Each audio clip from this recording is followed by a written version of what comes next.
स्वागत है आप सभी का। तो फाइनली 2025 का सबसे बेस्ट ड्रामा आ चुका है जिसका नाम है द मैनिपुलेटेड और आज हम इसको देखने जा रहे हैं। कहानी की शुरुआत में हम जून नाम के एक लड़के को देखते हैं जो कि बाइक से एक स्पोर्ट कार का पीछा कर रहा होता है और बताता है कि इसने मेरी लाइफ खराब कर दी है। और हमें फिर पास्ट का सीन दिखाया जाता है। हम जून को एक डिलीवरी गाय है जो फूड डिलीवरी करने का काम करता है और बहुत ही हार्ड वर्किंग है। इसका भाई जीन अभी स्कूल में पढ़ता है जिसकी स्टडी के लिए जून इतनी ज़्यादा मेहनत कर रहा है और उसको कॉल करके पूछता भी रहता है कि भाई तुम ठीक तो हो ना, तुम्हारी पढ़ाई कैसे चल रही है, तुमने खाना खाया कि नहीं, तुम अपनी नींद अच्छे से पूरी करते हो कि नहीं। अपने रेस्टोरेंट में वापस आ गया होता है जहाँ एक रिच लड़की एक डिलीवरी मैन से टकरा कर उसको गंदी गंदी गालियाँ देने लग जाती है।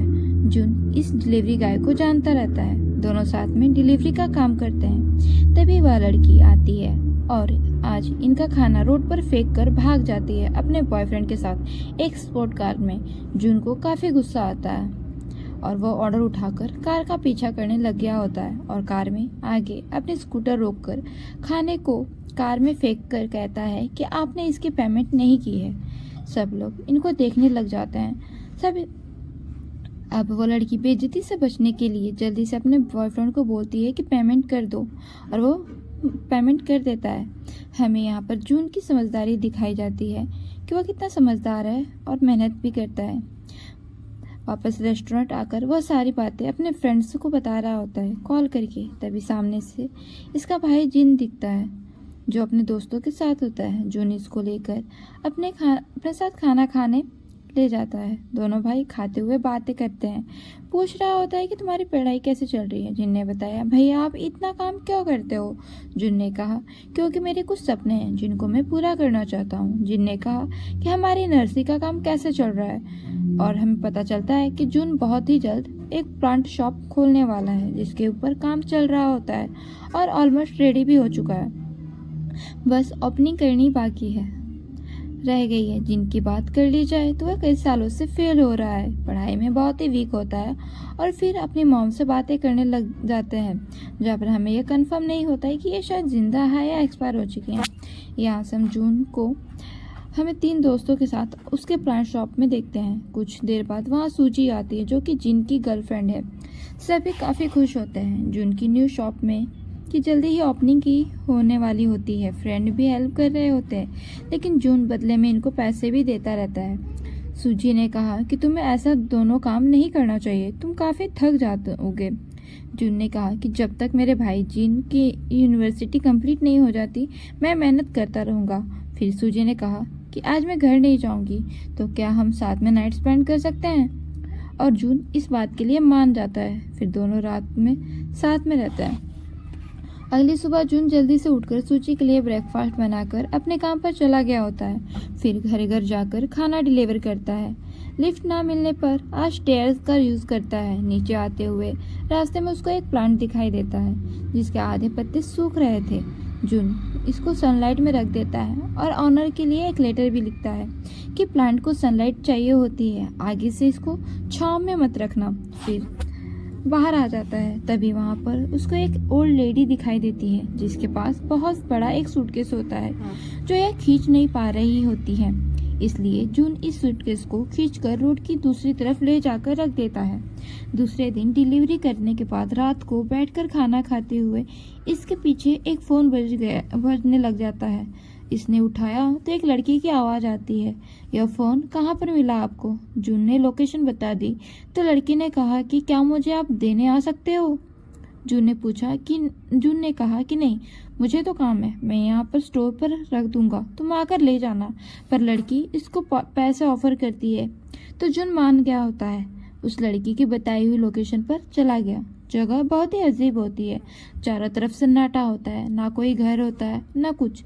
तभी लड़की की कॉल आती है और बोलती है कि तुम आ गए हो, कहाँ हो।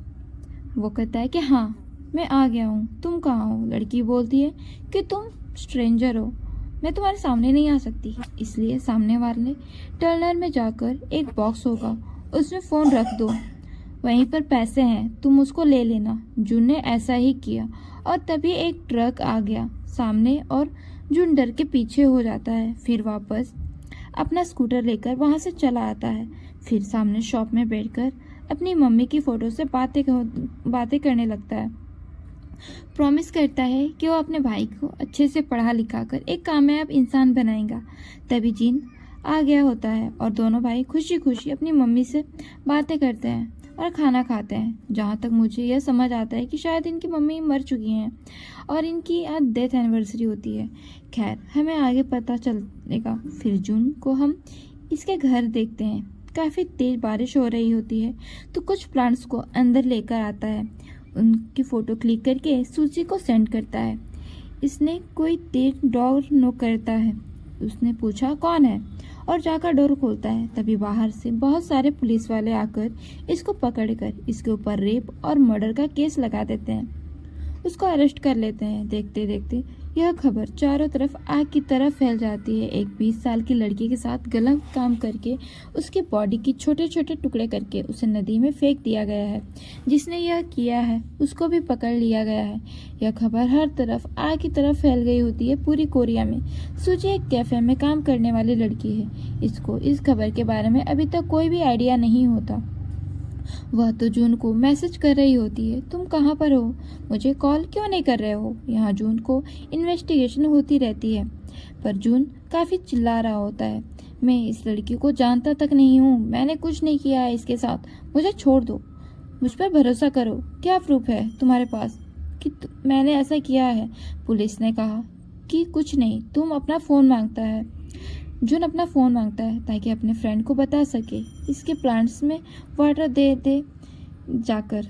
वो लोग ऑफिसर कहता है कि कैसा पागल लड़का है यह। कुछ देर में फॉरेंसिक आ गई होती है, रिपोर्ट आ गई होती है। इसके बॉडी के सैंपल लिए जाते हैं। वहाँ सूजी की जान गई होती है कि जून के बारे में सब कुछ। अगले सीन में जून के फ्रेंड इससे जेल में मिलने आते हैं। जून ने कहा कि प्लीज़ तुम लोग मेरे प्लान्स का ख्याल रखना, मैं जल्दी ही वापस आ जाऊंगा। फ्रेंड्स ने कहा कि अब तो काफ़ी देर हो चुकी है क्योंकि पूरी शॉप को लोगों ने तोड़ दिया है। उस पर बहुत ही गंदी गंदी बातें लिखी है जून के लिए। जून हैरान हो गया होता है यह सब जानकर, और अगर अब इसकी शॉप खुली भी तो वहाँ पर कोई नहीं आने वाला। जून का गुस्सा अब बढ़ चुका होता है। वो जेल में बहुत तेज तेज चिल्ला रहा होता है। वहीं पर एक लॉयर को खड़े देखते हैं। वो लॉयर को तुम लोग याद रखना, ठीक है, आगे उसकी ज़रूरत है। सब कुछ देर बाद जून बार बार बाहर जाने की जिद कर रहा होता है पर ऑफिसर बोलता है कि नहीं, तुम एक खूनी हो। तुम ऑफिसर से भी बदतमीजी में कहने लगता है कि मैं तुम्हें छोड़ूंगा नहीं, बस एक बार मुझे बाहर आ जाने दो। और वो लॉयर वहीं पर खड़ा सब कुछ नोटिस कर रहा होता है। इधर सूजी ने जून के लिए एक अपना लॉयर हायर किया होता है। इसके फ्रेंड्स भी साथ खड़े होते हैं। जून को बाहर निकालने के लिए पूरी मेहनत करेंगे। फिर सूजी जून से मिलने आती है। जून ने उससे माफ़ी मांगी, मेरी वजह से तुम्हें इतनी मुश्किल हो रही है पर मैंने कुछ नहीं किया, भरोसा करो मेरा। सूजी इस पर पूरा भरोसा करती है। जून ऐसा कर ही नहीं सकता और इसको भरोसा भी दिलाती है कि मैं तुम्हें बाहर निकाल कर ही रहूँगी। फिर इसके लॉयर के साथ देखते हैं, हमें प्रूफ चाहिए होगा। लॉयर ने ऐसा ही कहा कि हाँ, उस दिन वह क्या क्या कर रहा होता है, कहाँ कहाँ था। अब फ्रेंड्स ने कहा कि ठीक है, जून वैसे तो पूरा दिन बिजी रहता है और हम इससे पूछकर सारी डिटेल्स निकाल लेंगे। और इन्होंने ऐसा ही किया भी। सीसीटीवी कैमरा और उससे पूछकर एक प्रोजेक्ट तैयार किया होता है जिसमें जून उस दिन क्या क्या किया था सब कुछ लिखा होता है। लॉयर ने जब यह देखा तो वह बहुत खुश हुआ। उसको पूरा यकीन था कि हम जीत जाएंगे। हम फिर कोर्ट में आ गए होते हैं जहाँ पर जून का प्रोजेक्ट लॉयर दिखा रहा होता है। इसमें उस दिन पूरे दिन क्या क्या किया था तो यह उसका गलत काम कैसे कर सकता है। वहाँ जाकर ऐसा है ही नहीं, फिर क्या। दूसरा लॉयर बोलता है हाँ, जून एक अच्छा इंसान है, हार्ड वर्किंग भी है, हम मानते हैं। लेकिन फिर इसको उसी बिल्डिंग की वीडियो दिखाई जाती है कि तुम जब डिलीवरी करने गए थे जिस घर के अंदर, उसी बिल्डिंग में वो लड़की भी रहा करती थी। तो उस डिलीवरी की बात देर से क्यों आए इस बिल्डिंग से बाहर। जून बताता है कि वहाँ एक प्लांट सूख रहा था, मैं उसको जगह पर रखने लगा था, फिर एक लेटर लिखने लग गया था, इसलिए थोड़ी देर हो गई मेरे को। फिर एक सीसीटीवी वीडियो दिखाई जाती है जिसमें जून उस ओल्ड लेडी का सूटकेस लेकर जा रहा होता है, पर ओल्ड लेडी उस वीडियो में नहीं दिखाई दे रही होती। तो सबको लगता है कि सूटकेस में लाश है, क्योंकि सेम सूटकेस रिवर साइड में भी मिला था जहाँ पर वो डेड बॉडी मिली थी। जून पागल जैसा हो रहा था, और दोनों चीज़ें कैसे मैच हो सकती हैं। लॉयर ने कहा कि विक्टिम का फ़ोन भी तुम्हारे पास था। जून और हैरान हो गया होता है, पूछता है क्या मतलब। और हम देखते हैं कि जो फ़ोन उसको मिला था ना उस दिन, वो उसी लड़की का था जिसके साथ वो सब गलत काम हुआ था। लेकिन जून ने भी अपनी सफाई दी। जो वहाँ हुआ था उसने सब कुछ बताया। हम ऑलरेडी देख चुके हैं कि लॉयर ने कहा था कि यह सब झूठ है, वो तुम्हें कॉल कर ही नहीं सकती क्योंकि वो तो उस टाइम तक मर चुकी थी। तुमने थोड़ी दूर ही उसकी डेड बॉडी हमें मिली थी। और फिर हमें क्राइम सीन की फ़ोटो दिखाई जाती है जिसमें एक ब्रेसलेट गिरा हुआ था। हमें दिखाया जाता है कि सूजी ने यह नोटिस कर लिया है कि यह जून का ब्रेसलेट है, पर इस बात को और यहाँ पर कोई नहीं जानता, पूरे कोर्ट में सबसे बड़ा सबूत।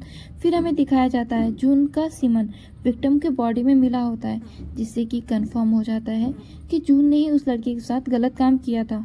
अब जून चिल्लाने लग गया होता है, और लॉयर ने भी कहा कि पूरी बिल्डिंग में कोई भी प्लांट नहीं था जिसकी तुम बातें कर रहे हो। फोटो भी दिखाई जाती है, कोई प्लांट नहीं था वहाँ पे।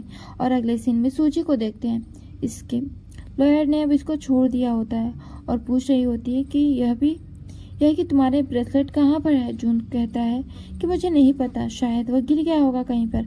सूजी रोते हुए कहा कि मैं अब और नहीं कर सकती यह सब, और ना ही तुम्हारा साथ दे सकती हूँ, और अपना ब्रेसलेट निकालकर वहीं पर रखकर इससे ब्रेकअप करके चली जाती है। फिर हमें जून को बड़े जेल में दिखाया जाता है, अब बहुत सारे क्रिमिनल्स के साथ, जहाँ पर बहुत ही बड़े बड़े क्रिमिनल्स रहा करते थे।